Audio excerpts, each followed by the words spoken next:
Are you ready? I'm ready. All right, here we go. Welcome to It's Not Just Boot Camp, the show.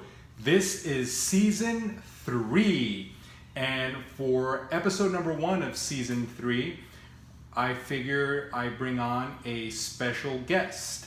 One of the things that we wanted to do with our show is not just talk about fitness, not just talk about working out, but talk about everything. And that's kind of where the It's Not Just Boot Camp thing comes, you know, because what we do at our gym is more than workouts, it's more than meal planning. And it's not just boot camp just fits our program at our gym, but it also fits the name of the podcast because we want to be able to talk about more than just workouts, weight loss, fat loss, dieting, you know, the same old stuff. So for episode 1, season 3, our guest today is someone that I know very well. I've known her whole life.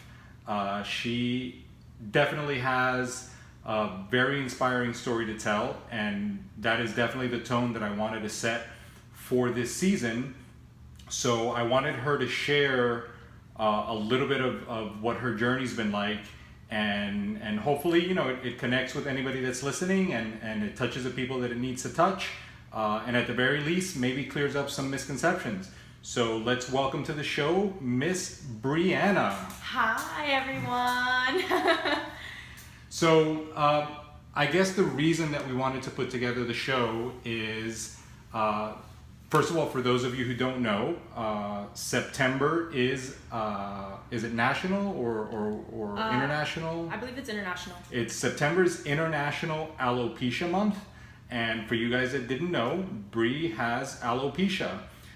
So we wanted to take this opportunity to not only clear up some of the things about alopecia, but definitely get some insight as to what it's like for a teenage girl growing up with alopecia in high school and all the pressures that come with that, and get a first-hand view of what that's like. So we're gonna ask her some questions and kind of just see how it rolls.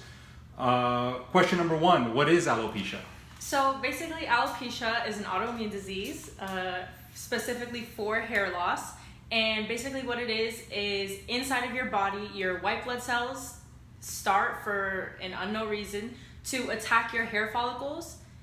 And it depends on the person, but it can be either through your scalp or through your whole body or just your neck up or neck down, or there's multiple different reasons. Like Are there different kinds of alopecia? Yes, multiple. There's alopecia areata, which is just almost circular spots on the head for hair loss. There's okay.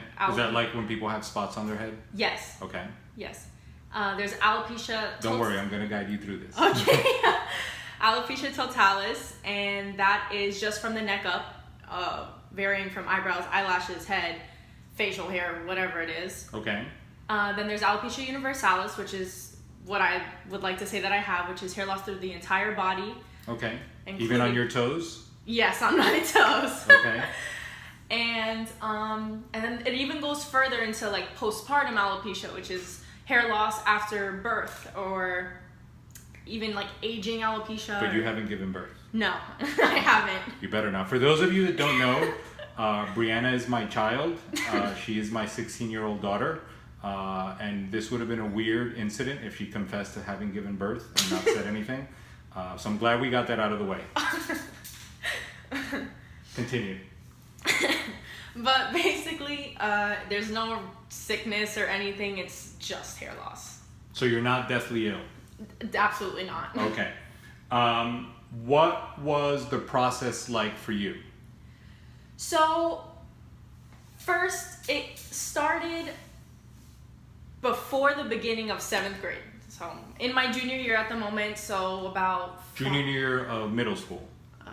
No, junior high school. I'm in my junior year of high school. Okay. So this began before 7th grade. It was about 5 years ago. Okay. Yeah, if I did my math right, I would hope so. Yeah. Okay, her math's not that good, but either way. Go. So 7th grade. Right, 7th grade.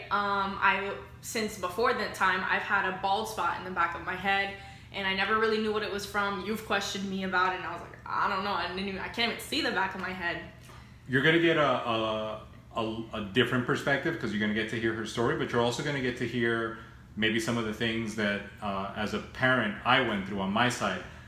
Because the first thing that I did when I saw the bald spot, I actually got upset with her because I thought she shaved it off. Do you remember that? Yeah, I was so scared. I was like, I didn't do anything. So we saw a bald spot. Yeah, and after kind of like going over like I didn't do anything, just kind of where you were like, okay, let's see. Like you don't even know what happened. Right. So then eventually, as I started 7th grade, I began to lose hair throughout the middle, like I don't even know what that's called, like the middle of your hairline. I don't know. Your scalp? Yeah, through the center though only. Got it. And it was partial. It was very slow, but also very fast at the same time. And I remember being like, what? Like, am I combing my hair too hard? Am I putting something in my like shampoo? Like, what is it? And then we were just kind of like, I don't know, like, okay, stop, like, switch it up, stop brushing your hair too hard, stop leaving it up in a towel. And I was like, all right, we got to see what's happening. But then it progressed. It became bigger spots, almost like the size of quarters, and then it became from the side of my head, and then the back was still had that patch there, but it was almost like it was spreading and growing. And at this point, I hadn't lost it anywhere else. Actually, you don't know this, but I had like this weird small bald spot on my arm, and that was the only other place besides my head. And I remember thinking like, what is happening to me? So you guys suggested that I go to the dermatologist like to see what's happening, because we didn't know about alopecia or never heard of it or anything like that. We just kind of like assumed that I was doing something wrong. Right. And because that's usually what happens with teenagers. It's usually their fault. They're always doing something wrong. So went to this dermatologist, and they were basically like, you have alopecia. And I'm like, what? I'm like, what is that? Never heard of that in my life. I don't even think I could pronounce it the first time that they said it. And at this point, I was probably like 12, I believe. Right. 12. Yeah, 12. Mm-hmm. So as we kind of like what they said, okay, you have alopecia areata, and then after. So I guess at that point we had a lot of questions. Yeah. Is it all gonna fall out? Right. Is it only gonna be chunks? Yep. How bad is it gonna get? How long is it gonna take? Mm-hmm. Is it gonna grow back? Is obviously the first thing that we wanted to know. Yeah. Right. What were you thinking about? As I don't even think I was a teenager yet, but at this point I was kind of like, you know, like, what am I gonna do without my hair? Like my hair's falling out. Like, am I getting old? Like, what's happening to me? And I was nervous because I knew nothing about it, and I was just kind of scared because Right. my hair, like, for forever, I've loved my hair. My hair was that thing that people would always comment about, like, oh my God, you have such great hair. And I was like, oh my God, yeah, thank you. And to just know that that was kind of being taken away from me on my own will was a little frustrating and nerve-wracking and confusing all at once. So you know, obviously, you know, you're in school, and I know just from a lot of the research that we did together and everything that we read, that alopecia is really hard for a lot of people. Mm-hmm. But Bree didn't miss a day of school. At the beginning, we did a couple different things just to, I guess, mask it. Because I think at the beginning what we wanted to do was hide that it was happening. Yeah. On my side as a parent, it was more trying to protect her from, you know, whatever, you know, middle schoolers do and say, you know, without really thinking of the consequences. But on your side, what did you want to do at that point? At this point, I wanted to just the same thing. I wanted to cover it up. I didn't want anyone to know that I was going through that. I didn't want anyone to question. Because at the time I didn't have the answers. Right. I didn't want people to be like, oh, why is your hair falling out? Like, did you mess it up? I actually had one kid be like, oh, did you try to do that cool thing where the girls are shaving the back of their head and you messed up? And I was like, no, like, why are you talking to me? That's so messed up.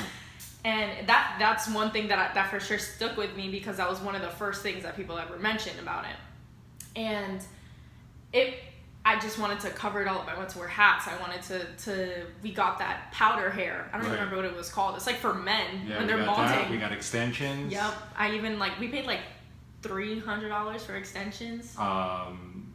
You wore a hat to school for a little bit. Yep, and then I couldn't wear it anymore because it was against school dress code, and I was like, I have to wear it. Right, and then at that point you had lost more than half of your hair, so it looked like a mess. Like terrible. I had strands and strands of one hair here and the other one over here. Right, but had anything else started falling out? No, I don't think so.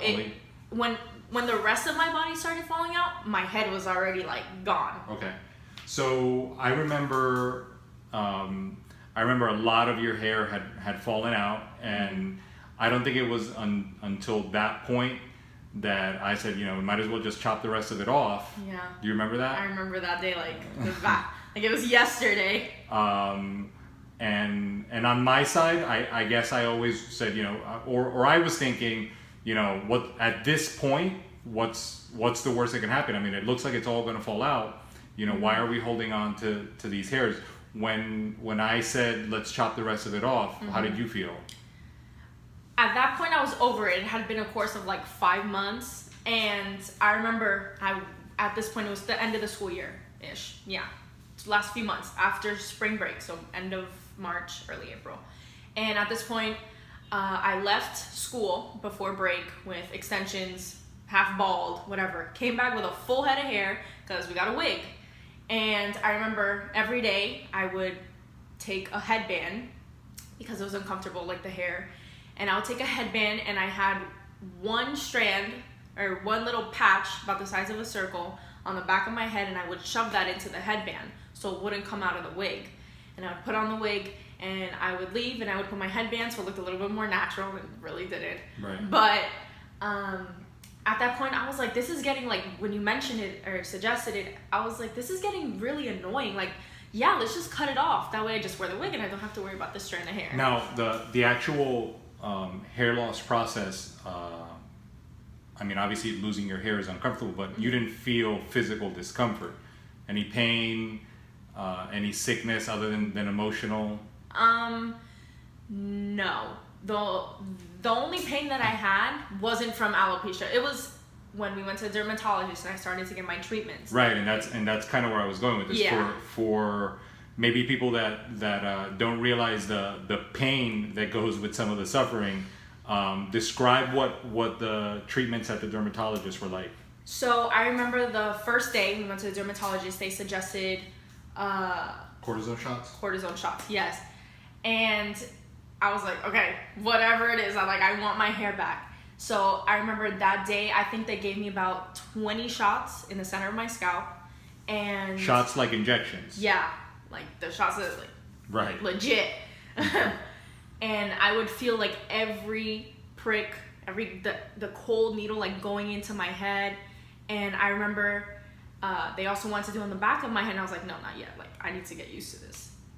And after a few appointments, I believe like 4, I remember one day, like I had gotten a little bit used to it at that point, and I remember I decided to count how many shots they gave me, and I remember counting like 40, 50 shots. Yeah, I mean, on this side, even up until that point, again, she can share, she actually went through the process. But on this side, it was always very difficult as a parent. You always want to protect your kids, just to watch her go, through that process, because as she was getting each one of those 50 shots, I was in the room with her, holding her hand, so I had to watch the shots go in. So it's difficult on both sides. I don't necessarily want to make the episode a big downer. I just wanted to kind of portray the picture of how hard it potentially could be at the beginning. But then, let's move forward. So we shaved your head, or we took everything off, and then what? After that specific moment when you chopped it off with scissors and you took your own little like buzz cut razor and you shaved the back of my head, it almost felt like it was like a relief, like for you to go throughout my entire head and take off the little places that I had growing.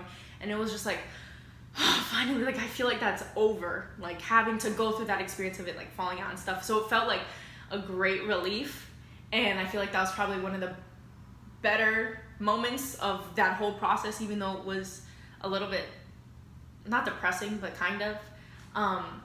But it was definitely something that helped me gain a little like confidence. Awesome. What was it like at school the first time that you went with your head fully exposed, completely bald? What was that day like? It was definitely interesting because I had left the school year with the wig and I had come back with absolutely nothing because over the summer I had lost my eyebrows, eyelashes. Right. That was going on.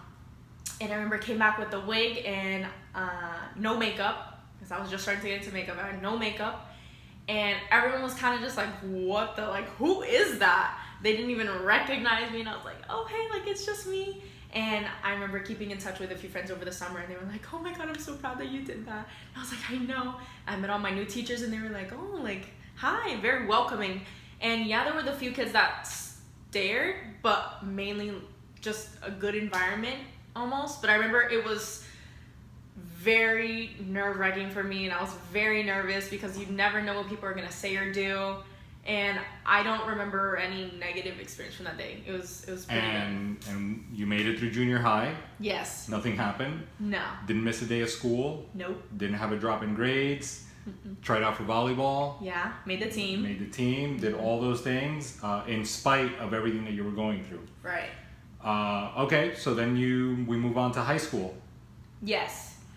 So brand new school. Brand new. I knew absolutely no one there. No one knew you. No one knew that you had hair before. Mm-mm. Okay, and we show up at this new school, and I guess my biggest question, or maybe what I want to get across, or maybe want people to hear, is how did you feel in that new environment? Like, what were some of the things that you thought were going to happen? Like, you know, were you worried about, were people going to stare, were people going to say stuff? Like, what were your concerns going into this new environment?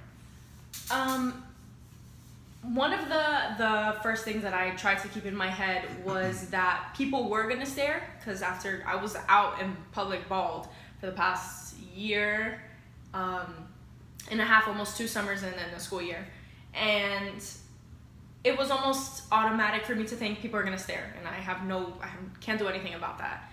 But it was almost like a jump to something completely different, because going to somewhere where you know absolutely nothing, they know absolutely nothing about you, it wasn't like I had almost a security blanket. Like, I had to figure it out on my own, and I had to deal with it because I gotta go to school, and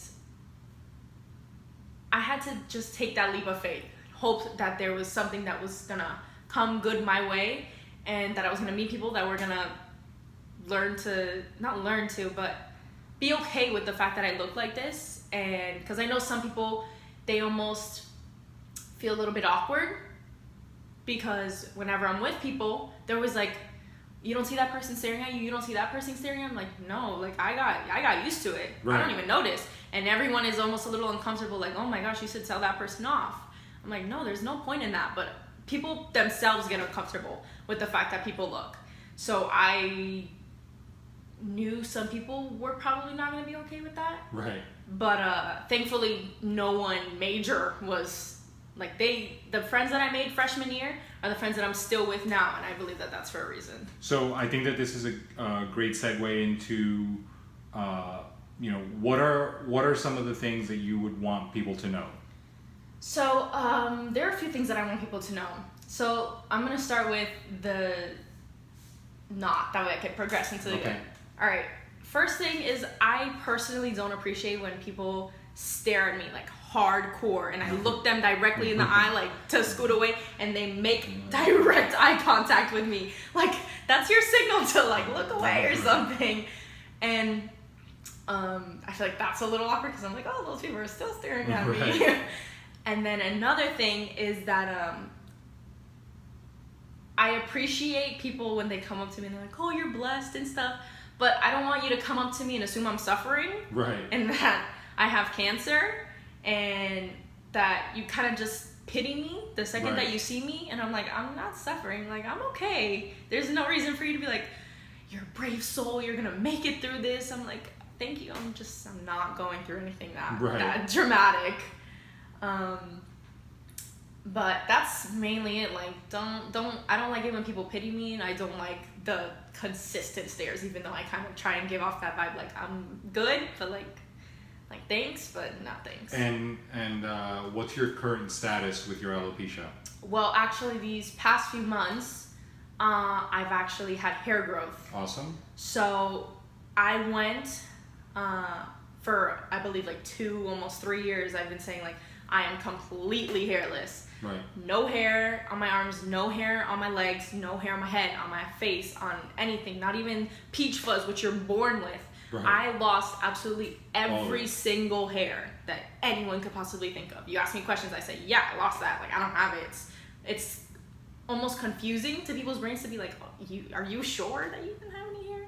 And I'm like, yeah, I'm pretty sure I know my own body. And how do you deal with your alopecia now? Well, I kind of just, because of the process that I've been through, I learned to take what I can get and not overthink it. Like, oh my gosh, I have 3 eyebrow hairs, that means my eyebrows are gonna come back full, and I get all excited. And I haven't had it happen yet to where it's gonna fall out again, because that used to happen. But I don't not necessarily get my hopes up. Like, I'm extremely grateful that it is coming back, and I just don't want to over express my gratitude, or not gratitude, but or just get too excited, like, get your hopes up, and then almost get hurt, like hurt myself, disappointed, and I don't want to go through that feeling again. But I kind of I take everything in with a different perspective than I would have when I was a few years younger, and I always try to just think about it like, okay, perfect, I have hair on the back of my head growing, like, that's something I could add to my list.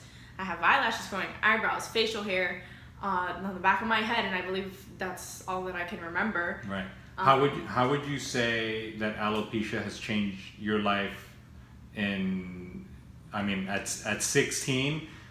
I know that most of us kind of develop who we're going to be or what we're going to do. Mm-hmm.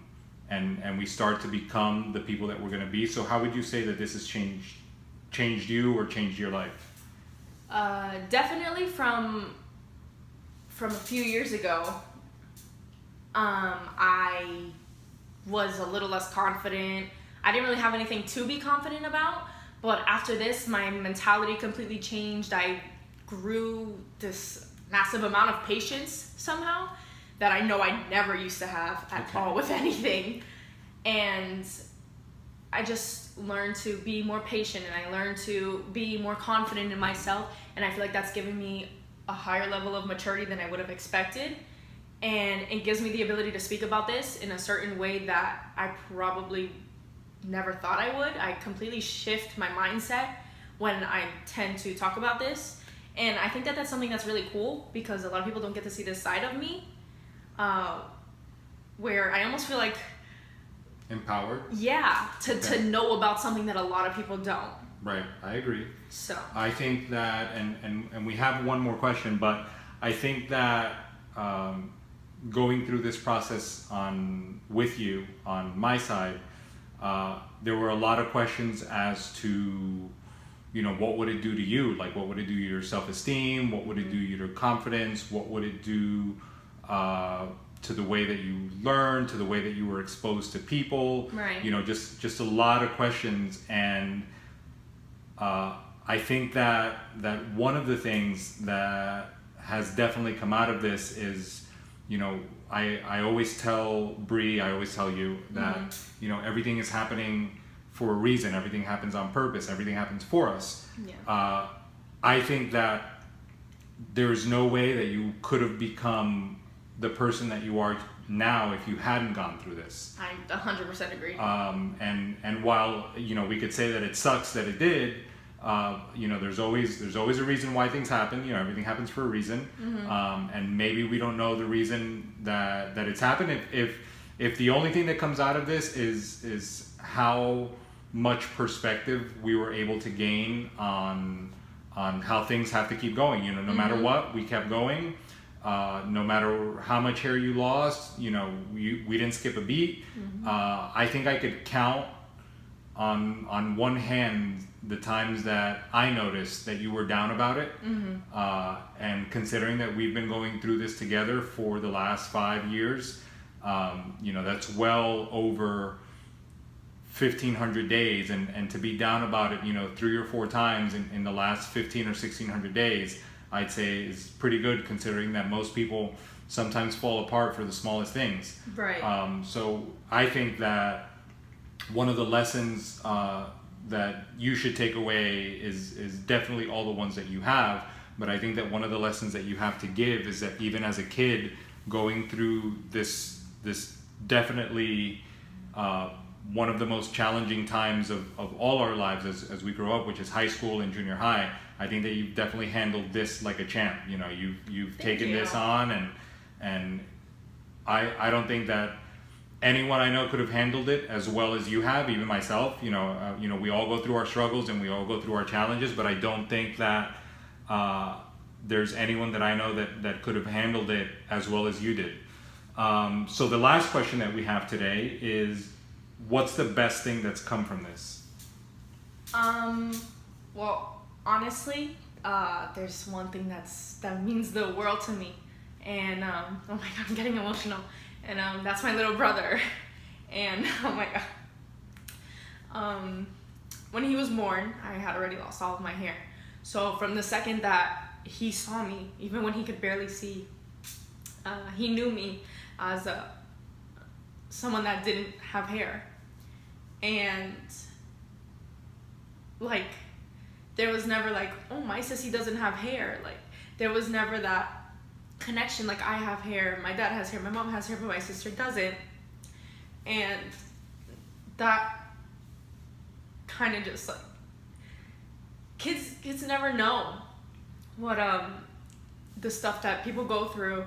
And I remember when I was younger and I did those few times like struggle with how I felt and how I looked, you would always tell me like, your brother loves you, like there's nothing, and your brother is like, you're the world to your brother, and he doesn't change that perspective for anything, regardless of how you look. It's how you are, like the person that you are. And I always remember that, because anytime that there's something like, this person might feel this way or this person might feel this way, I always know that like my true best friend and my true like other half is my brother, and he doesn't even realize that I don't have hair, and nor does he care. He doesn't care at all. If anything, he'll be doing his own hair, and he'll be like, "Sissy, can I do your hair?" And I'm like, "Yeah." And he's like, he'll take the brush. He's like, "Do you want gel in your hair?" And I was like, "Yeah." And like, it's just the little things like that where I know that that's not something that he thinks about or even crosses his mind, because it doesn't matter to him.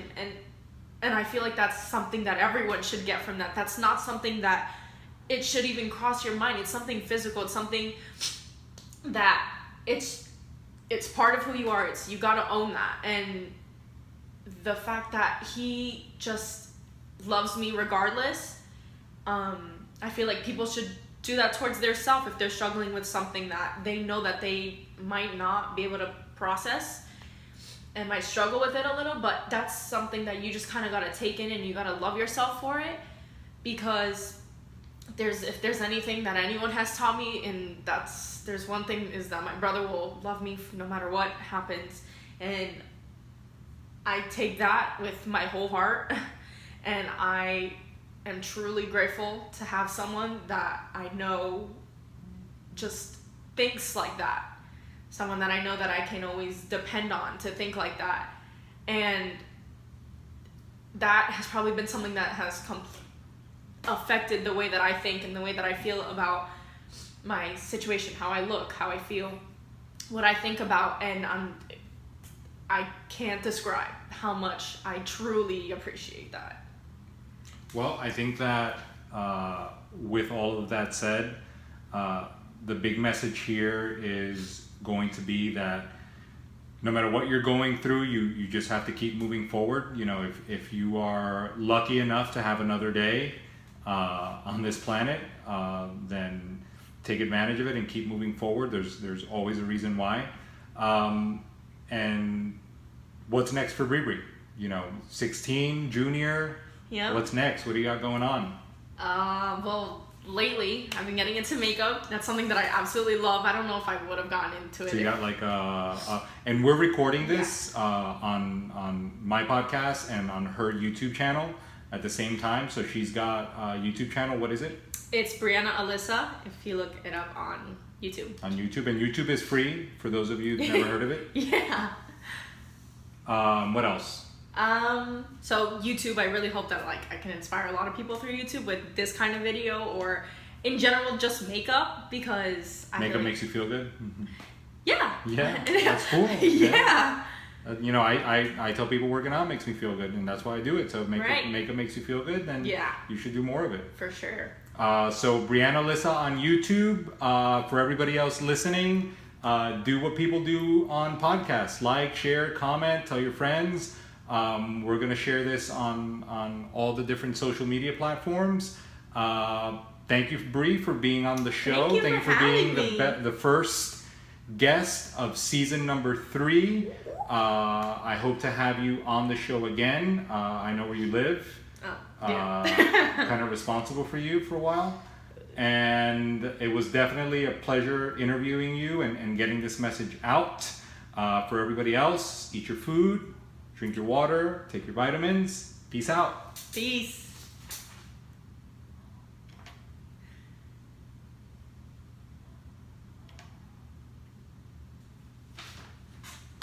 Boom. That was really good. Hey guys.